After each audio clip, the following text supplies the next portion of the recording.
Shri Sai Sagar foundation registered ಪ್ರವರ್ತಿತ ಪರಿಸರ ಸ್ನೇಹಿ ತಂಡದ ವತಿಯಿಂದ ಹಸಿದವರಿಗೆ ಅನ್ನ ಎಂಬ ಕಾರ್ಯಕ್ರಮವನ್ನು ನಡೆಸಿದ್ದು, ಮಿಲಗ್ರಿಸ್ ಚರ್ಚ್ನಿಂದ ರೈಲ್ವೆ ಸ್ಟೇಷನ್ವರೆಗೆ ನಡೆದು ಹಸಿವಿನಿಂದ ಕುಳಿತಿದ್ದ ಎಲ್ಲರಿಗೂ ಊಟವನ್ನು ನೀಡಿದ್ದಾರೆ.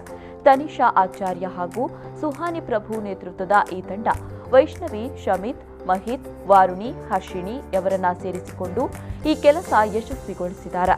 ಯಾವುದೇ ತಂಡಕ್ಕೆ ಒಂದು ಕಾರ್ಯಕ್ರಮ ಯಶಸ್ವಿಯಾಗಿ ನಡೆಸಲು ತಮ್ಮ ಸುತ್ತಮುತ್ತಲಿನವರ ಸಹಕಾರ ಅತ್ಯಗತ್ಯ. ಪರಿಸರ ಸ್ನೇಹಿ ತಂಡಕ್ಕೆ ಸಹಕಾರ ನೀಡಿದ್ದು ಪೀಸ್ಲ್ಯಾಂಡ್ ಅಪಾರ್ಟ್ಮೆಂಟ್ನ ಸಹೃದಯಿ ಬಂಧುಗಳು. ತನಿಷಾ ಹಾಗೂ ಸುಹಾನಿಯವರು ತಿಳಿಸಿದಂತೆ ಪ್ರತಿಯೊಂದು ಮನೆಯವರು ಸಹ ಪ್ಲಾಸ್ಟಿಕ್ ಬಳಸದೆ ಬಾಳೆ ಎಲೆಯಲ್ಲಿ ಆಹಾರವನ್ನ ಕಟ್ಟಿಕೊಟ್ಟು ಮಕ್ಕಳ ಪ್ರೀತಿಗೆ ಪಾತ್ರರಾಗಿದ್ದಾರೆ.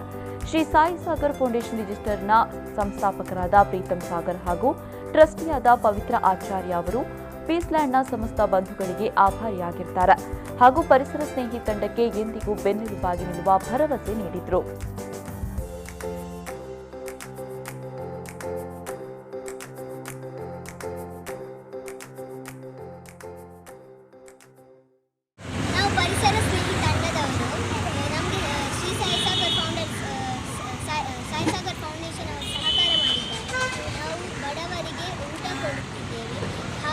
ಪೀಸ್ಲ್ಯಾಂಡ್ ಡಿಪಾರ್ಟ್ಮೆಂಟ್